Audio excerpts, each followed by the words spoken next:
What's up, guys and gals? Welcome back to the Nerd Castle. Today in the world of indie games, we're going to be taking a look at a little teensy tiny title called Netherguild. This is a game that's being made by one guy, and it's got itself fashioned as a infinitely sort of repeatable procedural dungeon crawler. This is not a game that's going to fit you up with a lot of narrative from what I've seen so far. The basic premise is, we used to live underground, and things were super awesome. But then they weren't anymore, so now we live on the surface because the underground is dangerous. But now the overground is dangerous too, and everybody's getting a plague and dying. And there were rumors of an old alchemy lab or some kind of wizard that used to live way underground during the Golden Age that has a cure to said plague, and so we are the leader of an adventurers guild that is sending adventurers down beneath the soil to crawl through the dungeons and potentially find that cure so that we don't have to worry about getting cooties anymore.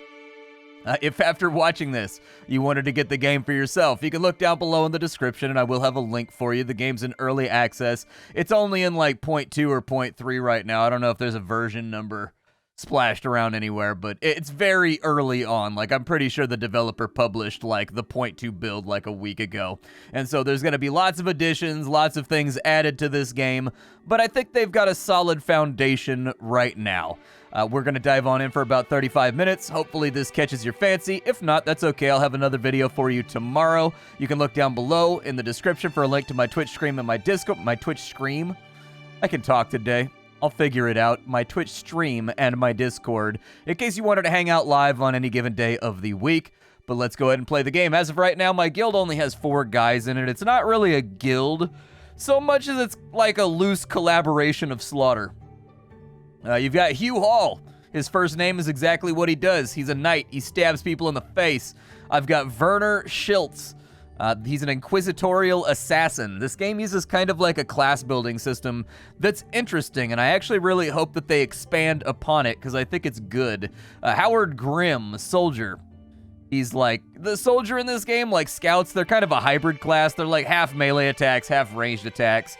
And then we have Laura Hall, who is a noble knight, which is actually different from a royal guard knight. And let me explain what I mean by that. So if we go to the guild over here, we can take a look at our characters. Your characters are divided up into 2 classes, basically. They have a background and they have a class. Half their abilities on their skill tree, which is generated by the combination of those 2 words. The left side will be criminal abilities, the right side will be assassin abilities from how I've understood it over the last X amount of hours. Maybe it doesn't correlate, but either way, half their abilities come from being a criminal, half their abilities come from being an assassin. In addition, equipment in this game can only be specifically worn by people that have certain tags. So for example, you might find a knife that says it's for criminals only, and if you have an inquisitorial assassin, he wouldn't be able to equip it because it's for criminals only. Same thing can happen with knights and whatnot. In addition, with these backgrounds, they're also a knowledge. These knowledges will help you out in random events that happen in the dungeon, so certain things you'll get a bonus to the amount of loot you get if you have like a criminal with you, or if you have somebody that's really strong with you, you'll get bonus loot or something like that when you resolve random events when you're down beneath the soil. For right now, I haven't really seen a need to do anything other than carry the 4 that I have. They don't get fatigued or anything when you take them down into the dungeon, so there's really no reason to have them on cooldowns or anything else like that. I'm leveling up Howard, and I'm leveling up Laura because I lost half my party on an aggressive deep dive about 2.5 hours before I recorded this video. And so I'm trying to rebuild, all right? I came back bloodied, battered, and scarred with 1 guy left, a broken man on a Wesnor pier, the last of Splattercat's Dungeoneers. You know, like, it is what it is. We're gonna go down into the dungeon now. There are a number of buildings in town. One weird thing that happens is that everything highlights when you mouse over. And it may give the impression to some people that you can't click on, like, most of the things inside of here, but you can. There's an armory. You can buy equipment here. All these buildings are upgradable with the loot that you find down in the dungeon. There's a market over here where they'll sell you food and they'll sell you firewood for camping in the dungeons. We've also got a embassy because there's a... This isn't like... I don't know to what extent this is implemented yet, but you're going to have a whole bunch of factions that are vying for control amidst the plague. And you have to decide who you are adventuring for and who your patron is. And they will have their own classes and things that unlock if you focus on making them your patron effectively, which I think is also a really good mechanic. I kind of feel like that mechanic probably should have been in the game first in early access, because that seems to be where the game is leaning towards as a source of antagonism for the overworld gameplay, and it's not in yet, so like the overworld feels like it doesn't really have a lot of consequence yet, but hopefully it'll get in soon, because actually I think that's a very appealing system as well. Tell me one thing I like, tell me a thing that I like more than filling up meters with random factions in an RPG. I love filling up meters. I used to play a game about filling up meters for random factions called World of Warcraft. I had like a max level of every single class. And that was before you could buy a max level. I did it all by hand. I could level up to 60 in a week back in vanilla. I had it down to a sweet science. Let's go ahead and dive on into the dungeon. Hugh, Werner, Howard, Laura. Everybody's in. Let's roll. We've got to prep and decide what we want to bring with us. I would say it's probably a good idea to bring the big crystal shrimp, because that heals for 14 when you camp. Werner will have the campfire logs with him as well. We'll go ahead and put a chicken leg on everybody else. I have a lot of loot inside my inventory right now because the game won't let you sell your loot. It only lets you destroy your loot, and I'm not down with that idea whatsoever. We do not destroy loot in this household, all right? We use the whole buffalo around here. But here we are on floor 1. Inside the Bluestone Mines. You do get that little splash right there that is themed for what dungeon you're in. It looks different depending on what section of the dungeon you're in, which I really like. I think that's pretty cool. Those aren't hostile because their little health bars aren't in red. And from here, we just dungeon crawl. That's it. Every character has a bunch of abilities based on how leveled up they are and what their background and class is and what their equipment is as well. I think their equipment can give them abilities too. And so there are a lot of interesting character building opportunities here. It hasn't really been fully fleshed out yet, but once it does, poof! As you explore the mine, you feel a gentle breeze coming from above. Wind in a cave. As you look up, you see a tiny hole in the cave ceiling. It's an opening to the outside world. The fresh air from the outside world rejuvenates you. You end up deciding to use this opportunity to take a short rest. It isn't much, but it gives you 2 HP. Okay, we were at full health, but that's fine. I got farted on by nature, and I feel better because of it. Hey, bad guys. So in every combat, it's going to roll initiative, and it's going to give you an initiative list over here on this side that determines who goes first, who goes last. It only does that at the beginning of the fight. It does not re-roll initiative at any point, so once the turn order is locked in, the turn order is locked in. This is kind of to the detriment of faster units in the case that they get like a really bad roll, but it hasn't mattered too much. First up on the chopping block here, we have the Werner. The Werner has an AoE, so Werner's going to run on in here, and before this area becomes a crowded scrum, he's going to AoE both these guys. So there it is, 4 damage off to everybody, and then the new guy, Laura, is ready to get on in here and attack. Buried somebody on the first turn. You've been in the dungeon for like 8 minutes, and you've already taken your first life. I'm so proud of you. I'm so ridiculously proud of you. Over here, I don't know what I can do with my archer. So I found my archer to be really temperamental, and that's because of the equipment that I've given him. He can basically only attack from directly in front of or directly behind the enemy from 5 squares away, which means that if I get an advantageous battlefield, this guy is MVP and deals an absurd amount of damage compared to everybody else. Because he's so constrained on where he can attack from, he gets lots of damage bonuses. However, the downside to that is sometimes I just get a bad dungeon, you know? Sometimes I just get a bad dungeon where I can't line up the shot that I want to line up, and he deals basically no damage if he's not in those 2 dominant positions. We've got Hugh up right now. We're just going to go with a default attack. 5 damage right there, not bad. I forgot. He's got a new armor on that gives him +1 to strength. The new guy got both of the kills, so the new guy got all the XP. I do think the XP system in this game is a little bit contrived. It's kind of too old school for me. So the XP system in this game is basically the same as like really old... God, was it AD&D or was it first edition? I don't even remember at this point. Either way, one of the older editions of Dungeons & Dragons... Only the person that got the killing blow would get the XP for a dungeon, basically. This game is the same as that. I would prefer they kind of move it over. So I would prefer they multiply the amount of XP you need by 10, and then they rebalance it such that it's like Final Fantasy Tactics, which I think is a much better system where anybody that attacks gets a little bit of XP no matter what they did, no matter if they hit or they missed or whatever else. That way it spreads around a little bit more even.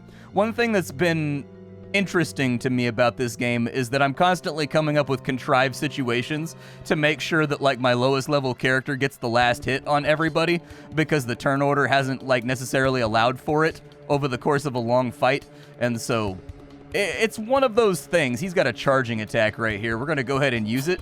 6 damage right there. Very nice. And it's made him focused. That's going to increase his damage by 2 for 1 turn with anything that invokes accuracy, I think, which is the stat for ranged attacks like throwing knives and things. And then he also has an ability called Dodge after he hits that right there, where he should, I think, automatically avoid the next attack. I'd have to look at the tooltip for the attack, though. I don't remember. That guy's got 6. I gotta figure out a spot I can shoot this idiot from. I do have headshot, and I am kind of in front of him. Hey, nice. You got the 1-tap. Let's go ahead and send the warriors on over. Warriors, come out to play, yay. Such a great movie, dude. I think The Warriors actually may be one of my favorite movies of all time. Like, of all the movies I've seen, and as a guy that used to work at a movie shop and a rental place, like back when those were a thing, I've seen a lot of movies, dude, because back in those days, I got like 10 free rentals a week, and like, I've seen a lot of films, and so like, that's pretty high praise of The Warriors. I don't know if anybody even remembers The Warriors anymore. 4 slashing damage right there if I throw a knife at this guy. Okay, do it. The knife hath been thrown. I would like to see an option in this game to increase the speed of the attack animations. I'm the kind of person that plays Battle Brothers with a mod that like puts it up to like 10 times speed so that the game just plays like hyper fast because I have like hundreds of hours in it. The game doesn't need to have as slow of animations as it has. I would like either a slider to like double and triple the animation speeds when you're in combat. Make things flow. Oh, this guy dropped loot. Make things flow a little bit fast. My man was double fisting turkey legs in the dungeon. Man, to live a life like that. My man brought his meat maracas down in here. This is the elevator to go down to the next floor. I only have 1 quest right now. There is a system in this game where they will offer you quests to do certain things while you're down inside the dungeon. I actually think that system should be expanded upon heavily, but we'll talk about it when we get back to the surface. As of right now, it seems like the quests that the game gives you whenever you go down into the dungeon, they are set, like they don't randomize. But I think they should. I think the game should basically offer you storyline quests like go below floor 3 or to hunt like certain legendary monsters, but it should also give you procedurally generated ones every single time you decide to go down in the dungeon. And there should be like penalties for not accomplishing those, like it should have effects. So like if you go down into the dungeon with a random quest to kill 5 bandits and you fail to do that, just as an example, prices should be like 50% higher for all purchases in town during your next town phase, you know what I mean? Like stuff like that to really kind of turn the screws on the player and make them worry. Free logs! You approach the logs, a bandit slips out of the shadows. Stop right there, friend. We saw these logs first. Puns. Now, how about you hand them over? That's that complex wordplay right there, like I see, said the blind man as he picked up the hammer and saw. Let's see here. You charge the bandits. These are my logs. No means no. There's a lot of them in here. This concerns me. That guy's drunk, though, so I'm not going to worry about him. Let's go ahead and AoE these nerds down. Boom, 4 damage right there, looks good. My archer can 1-tap him if he can get a little bit further back. He's been hit with a stun lock right there. Unfortunately, it looks like the enemies did way better than we did when it came to initiative rolls. You get up in here. There are no attacks of opportunity in this game. I do think there should be attacks of opportunity. You guys will know from my commentary on previous videos that I'm a huge fan of attacks of opportunity. I'm kind of the opinion that attacks of opportunity being absent in a game means that ranged characters can effectively do whatever they want and kite you forever. Luckily, the AI in this game doesn't show any particular interest in doing exactly that, but Ranged characters still get a tremendous amount of movement, and since there's no zones of control, they can just kind of freely flow around you, and I found that it makes it really difficult to protect your squishies. When the AI makes up its mind to really go after one of your squishy characters, like this rogue right here, it can be a huge pain to get them off of them. Now, the game does give you abilities, so for example, my rogue, his auto attack roots the enemy so that they can't move. You can itemize to sort of emulate the existence of zone controls, so I'm not that upset about it. It's not that big of a deal to me in its current configuration, but I do think the game would be... Wait, don't pick up the fire logs. I do think the game would be a little bit more organized and a little bit easier to track if it had attacks of opportunity and zones of control around melee characters. It would give you, like, ranged characters are quite strong in this game, so I do feel as though it would kind of give you the ability to, if you've ever played War Tales, ranged characters are really strong in War Tales, and so you need to lock them down inside of a zone of control as fast as possible. The downside there is that now you have not locked down their melee guys, which leads to sort of this conflict of interest in combat, where you've got to really look at the field of play and figure out who your priority lockdowns are based on their abilities and whatnot. And I really like that about War Tales. I think the combat could use a little bit of that in this game, but, you know, that's just one man's opinion. Love the coin sound in this game, love the coin pickups, love the way it ticks upwards. Everything about the money is done perfectly fine. I like it. We now have multiple logs, multi-log. That's a good thing because we kind of need to, like, heal our guys. We're sort of in the unfortunate circumstance right now where we have one guy that is way more wounded than everybody else, so the rest is going to be wasted on everybody else if we use it on him. I don't know how I want to approach this. Let's see here. The air fills with the stench of booze as directly in front of you lays a sleeping drunk man in a filthy leather armor and a colored cap, likely signifying the gang the purple-hooded criminal belongs to. What would you like to do? I don't know, wake him up? You slowly approach the bandit and try to wake him up. He murmurs 5 more minutes, gently. Quiet yet firmly, you whisper, "Wake up, scum!" gritting your teeth, and thus the bandit awakens with his eyes wide open and a concerned look on his face. He stares at you. Oh no, how long have you been standing there? He seems afraid. So, are there bandits in the cave? What are you bandits doing here, and how did you get through the heavy gate to the underworld? Seeing you won't budge and fearing for his life, the bandit answers, that? You might want to ask a few of your noble friends. Who are these nobles, and what do they have with you doing here? Or what do they have to do with you being here? God, why am I having so much trouble with anything vocal or reading today? Apparently, I've just decided to be completely illiterate and unable to speak. Slow down, I don't know. All I know is they struck a deal with the leaders, slipped them some coins, and negotiated something from what I've heard. Why don't you ask them in person, scummy nobles? Who knows what they're plotting? That's not good because I'm like allied with the nobles right now. Who's your leader? A fella named Pig. Why don't you go and get to know him better? Okay. What are your goals here? I just want to earn crowns. I have no clue what the motive for the boss and everybody else is. Okay. You take a moment to decide his fate. I mean, I'm not going to stab him in the back while he's sleeping. That doesn't quite make me a hero, does it? The clumsy bandit thanks you and runs away in the direction of the mine's exit, forgetting a bottle of liquor in the process.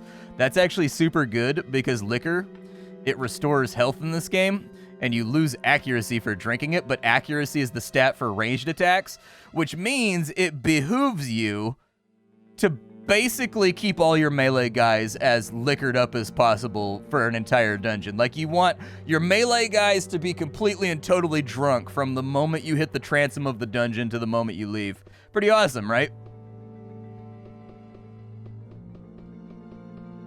Any more bad guys around here? Well, there's a giant crystal shrimp. I don't really know if I want to mess with him. We should be coming up... Oh, there was a door over here. I can see it on the mini-map right there. I almost missed it. Sometimes it can be difficult to see the tiny little, like, one square paths with when the map, like, loops back on itself like that. There's definitely going to be somebody in this room. Oh, there's not. Oh, there is! I knew it! Okay. Did initiative rolls go okay here? I would like the ability, one thing this game is definitely missing too that I think limits your tactical efficacy is that you can't delay your turn. I would definitely recommend they add that. I think every character should have the universal ability to delay their turn until the end of the initiative track. That's standard fair strategy RPG stuff from everything from Dungeons and Dragons to, you know, Battle Brothers, whether it be a video game or tabletop. That's a fairly standard function, and so I would recommend adding it. I gotta keep Werner back for right now because he's too wounded. Go ahead and send in the new guy. There's probably more people in this room. Yeah, there's definitely more people in this room. Oh no, there's a guy, he knifed me, dude. Can I hit from that angle? I don't know if I can. I don't want that stuff just yet. What about from right here? Can't get him from right there. Unfortunate. There's too many pillars and things blocking line of sight here, so I think I'm gonna have to run through. Yeah, exactly, like that right there. We'll use his dash ability. I don't know why it let me go through the wall right there, but that's awesome. That actually helps out a lot. He's gonna get locked down pretty quickly by this guy. Yeah, but like, I'm about to take a camp and heal everybody anyways. So as long as everybody takes like less than 6 damage during this kerfuffle, we should be all right. Let's go ahead and I'm gonna do a free attack right there for 2 damage. It's going to weaken him and lower his damage. I do wish I still had some movement because all of my warriors have this backstab ability that lets them do double damage. It's great. Unfortunately, I'm low on movement. With Werner,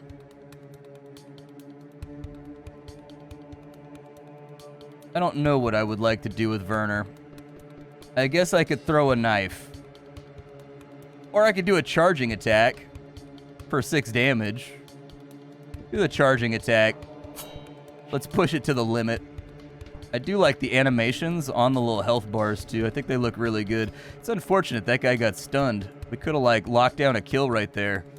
Ugh. And see, I was trying to line up to shoot this guy in the back, and yeah, you've made that difficult. All right, what I'm going to do then is I'm going to shoot you in the front, nerd. Unfortunately, it did not score the kill. The stuns, man. This guy's just staying in the middle and rotating, taking turns stun locking everybody. This game does have diminishing returns, so you can only be stunned 1 turn. On the next turn, you'll have 100% stun immunity. But that being said, whenever you crowd around a guy like this, they have a tendency to, oh no, dude, I'm out of AoEs. I was going to AoE the rest of them down. All right, well, we'll stab right there. That guy has 1 less kidney. And then over here, we'll go ahead and take a stabby attack. And then, where did that other guy go? Around the corner appears to be the answer to that question.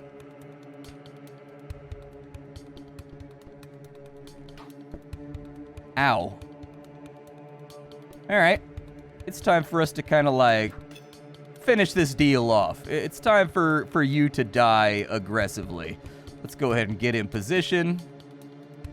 Actually, can I kill this guy right now? 2 slashing damage. If I move down to here, I can guillotine him. Well, I don't think I actually have a way. Oh no, with guillotine, it's a free action, right?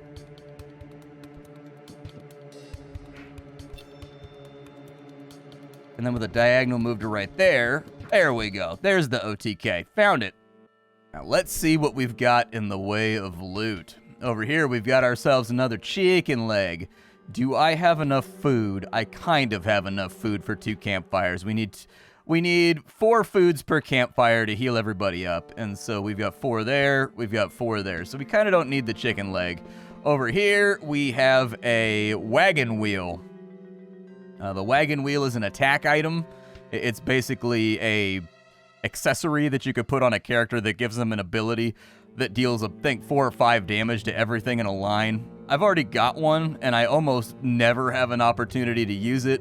So, like, the simple shield, it's, like, fine. So this shield right here, it gives you a 3 damage attack, which is worse than your auto attack, so I don't think you would ever use it. Like, there's no reason to use it.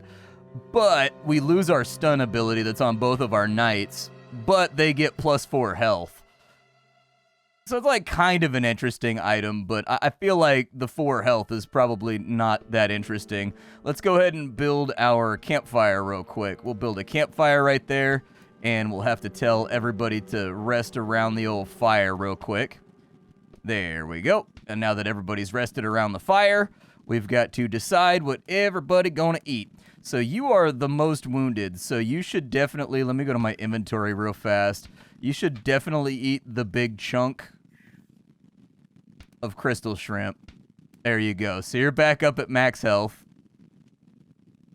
That is going to ruin, I think that's really going to ruin his initiative because he had like a big meal. He's got the itis a little bit, you know what I mean? But it's fine. On our melee guys, we're going to want somebody to play a fun game of drink the beer. So go ahead and do that. And so you are now very drunk, which is super awesome. But it looks like you have piercing resistance, and I think it gave him like, didn't it give him like, maybe it was a different liquor. There's one liquor that gives you +1 damage for a melee when you drink it. So I guess there's probably different brands of liquor as well that you can mess around with. Everybody's back up at full health. Looks good. Let's break camp, and then we will head down the elevator. This game does escalate like a lot. So I thought this game was really easy the first time that I played it. I was like, this game isn't hard, dude. This game is super easy. That was until I got down to like deeper floors. When I got down to deeper floors, I found out that I was wrong. So wrong. Like, unabashedly wrong. Let's go ahead and establish turn order dominance because they're both going to pound the hell out of this guy. So the payment right there. Oh, never mind. Apparently they're just going to ignore him entirely and then waste their piercing attack on the guy that has piercing resistance. All right. I'm totally fine with that little piece of indiscretion. I can live with it. Over here, can you, like, because you have altitude, can you make a shot, maybe? From over here? No, you cannot. Okay, you know, my heart's only a little broken. But I'm sure I'll bounce back. I don't even know if I want to use that. We only get 2 charges of it, so maybe I'll just rotate him around the old-fashioned way. He was stunned. We are going to do the exact same thing over here, just to save a little bit more damage. I love that clung noise that you get when you shield bash somebody in this game. It's great. It could be a little louder, though. Yeah, just finish this guy off with a knife stab. It's fine. A relatively painless fight right there. We've got a parsnip. Okay, don't really care about the parsnip. Don't really need the parsnip. I don't think I've even ever had a parsnip in real life. I don't even know if you can buy parsnips at, like, my local grocer. You probably can. I mean, you could buy everything else, you know what I mean? Like, if you could buy avocados 6 months out of season, you can probably buy parsnips. It's just like at no point in my life have I ever thought to myself, yep, today's the day to pick up a parsnip. It's just never happened. Let's go ahead and pull back on this turn. Because like I feel like whoever I send forward right here is just going to get munched on. Like, it's just going to be awful. Still a little bit of damage right there. A little bit of damage right there. Yeah, see, there's no zones of control, so they can just kind of like push through when you've got a choke like that right there. I actually think that kind of limits tactical viability by quite a lot. Let's go ahead and stun this guy up.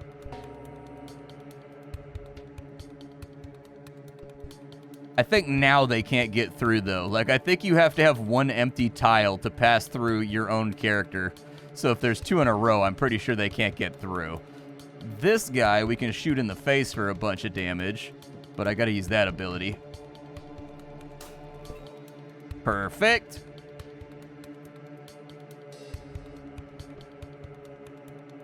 I would suggest maybe finishing this off as fast as possible. I would recommend playing this game that you use your abilities very aggressively. You have limited charges on a lot of the things you can do, but I have found that on the runs where I get decimated and I lose like half my guys, I almost always have charges left that I could have used in earlier fights to mitigate damage or like save myself from some kind of attrition, and I just didn't use them, and so I don't know. That's just like my little piece of pie right there that I would share with you. Fortunately, this blockage right here is obnoxious, and there's not much I can do with it. I either need to bait them into this room or, like, something. Here, let's see if we can pull them in this way. If I could hit and then move, it would be easier to do the things that I'm trying to do right now, but your attack ends your turn, so unless it says that it's a free attack, then it does not end your turn. He can get through. I don't know if we want him to get through.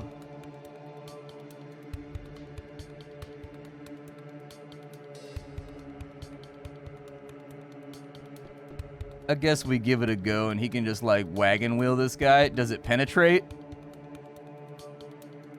Targets all units in a line. All right. Well, instead of doing that, then, just stab him in the side of the head with a dagger.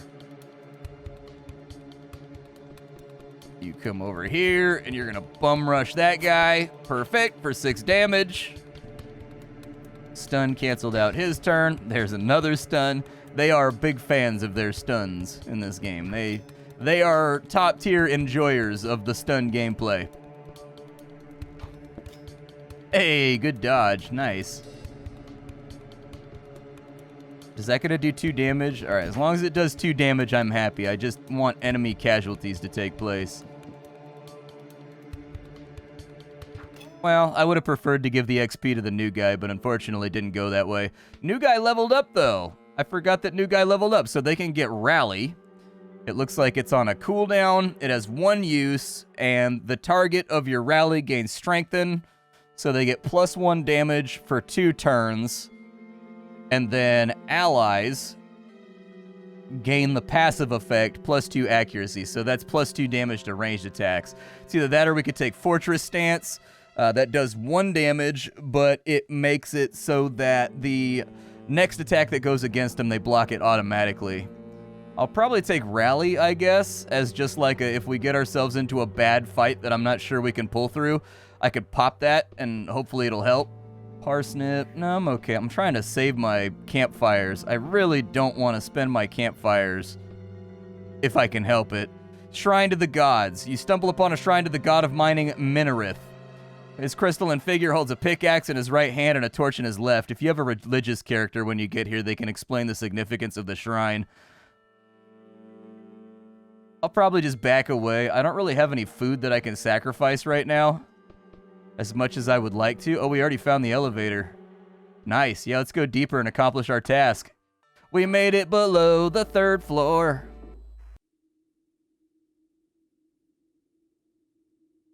Very nice.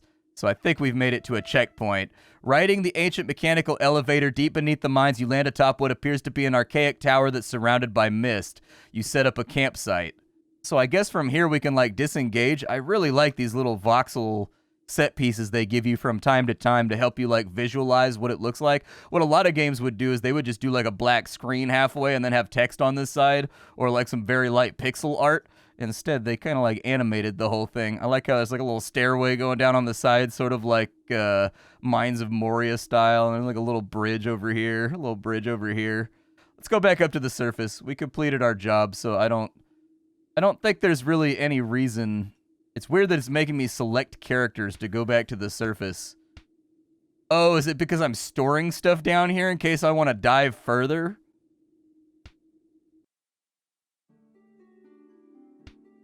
It must be. That's actually the first time I've made it past floor 3. This game is actually, like, vicious.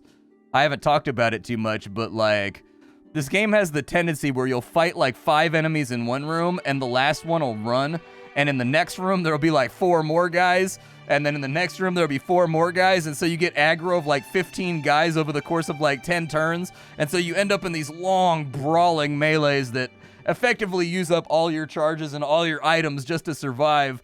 And you can chicken out and click the button at no cost to yourself to leave the dungeon whenever you want outside of combat. And so I hadn't made it past the 3rd floor yet. So that was a good advancement for us. I'm sort of curious, if I go right here, can I now go down to Mist City Camp? I can. So you can actually skip down to there. It looks like we've got a bandit stronghold. I love the way this branches out right here, and you can decide what biome you want to go into. That's good. Like, I haven't seen this before, so that was really nice. I'm not very good at this game. How many hours have I played? I've played 5 hours of this game, and I haven't made it past the 3rd floor yet, all right? I think it's safe to say I'm not very good at the title. But I do think this is a really solid foundation. It needs more stuff. So to my eye, what it needs more of is it needs the procedurally generated goals every time you go down in the dungeon, and those should have consequences both if you don't take them and if you don't accomplish them. If you don't take them, the consequences should be a lot lower since you never took responsibility for that goal. But it should still kind of be there. Like, it feels like there's a layer of antagonism and mechanics that are missing from the overworld gameplay. And my best guess is that that layer of antagonism is going to come from the embassy system, maybe. And as you get more friendly with other guys, like you get locked out of certain shops, or there are, like, negative events that happen, as it says right there at -15. Still, without that implemented right now, I do think that there should be, like, weekly events that happen, too, where, like, a storm is brewing, so firewood. So there's a snowstorm, and it converts all the green space into kind of like white and gray speckles. And because of the snowstorm, all firewood costs like 3 times as much, you know? Or there should be like a food shortage, or there should be a crafters guild fair where everything you can buy from the armory is like half price. Or there should be, you know, there should be little things that affect stuff. There should be like a flu going around. All characters have -3 HP this week. Little things like that. That happen independently and also as triggers to you not doing the task that you were supposed to be doing down beneath the surface. Other than that, I've talked about all the other stuff that I'd like to see shifted around with the combat system. It functions perfectly fine as is. It doesn't, like, need those things, but I think it would feel better with those things. My name is Splattercat. I sift through the pile to find what's worthwhile in the world of indie games every single day so you don't have to. Today up on the chopping block, we were checking out a little chibi dungeon crawler that I think is a very competent foundation. All there is right now is to wait and see what they add to it, because the core gameplay is fine, and I can see a lot of promise with the random classes you get based on the 2 words that can be smushed together, and the embassy system, and a number of the other things here. It's just that, like, there's a lot of things missing, and so gotta kind of wait for more content, but I'm eager to wait for more content. I played the game for 5 hours, so I obviously enjoyed it. This is Netherguild. I will see you all tomorrow with something hot and fresh off the indie skillet, but for now, it's time for me to go. Bye, folks.